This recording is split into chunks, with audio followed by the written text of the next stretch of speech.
If adventure has a name, it must be Indiana Jones. Let's talk about Indiana Jones and the Temple of Doom. As with this film, it brings you thrills and excitement. As we see Indy arriving in India, well, more like crash landing in India, he is asked by this village to find this mysterious stone, to which he agrees and ends up stumbling upon this secret cult that is plotting a terrible plot in the catacombs of this palace. And once again, this is an iconic film in the Indiana Jones franchise, but also just an iconic film in general. We do get the great Harrison Ford back as Indiana Jones, and as always, he is phenomenal. Indy in this film continues to be a great character, as we also get Kate Capshaw as Willie Scott, and Ke Huy Quan as Short Round, and Short Round being Indy's sidekick, he was great. Ke Huy Quan, he was great in the role. I can't lie, I am low-key disappointed they never did more with this character after this film. But seeing his dynamics with Indy was amazing. I will say though,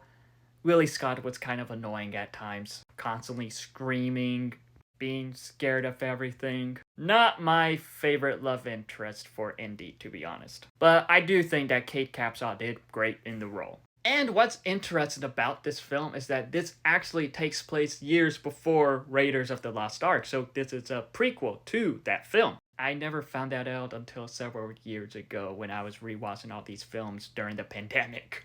But with this story, it is interesting as it involves black magic and human sacrifices to honor this god. Very different than the first film, as the first film pretty much involved like this biblical theme with the Ark of the Covenant. But with this, it has its great action moments, its great adventure moments, its great indie moments. Just what Harrison Ford does as Indiana Jones is amazing. Harrison Ford as Indiana Jones is just one of the best characters ever. One of the best characters in film. Pretty much Indiana Jones and Han Solo are two of the best characters ever. And what's crazy about this film is that there's like super dark, gory scenes at times in this. And I believe it was because of this film it started to introduce the PG-13 rating, because you had people complaining about these dark and gory scenes at times. Which, I'm not gonna lie, I can understand why.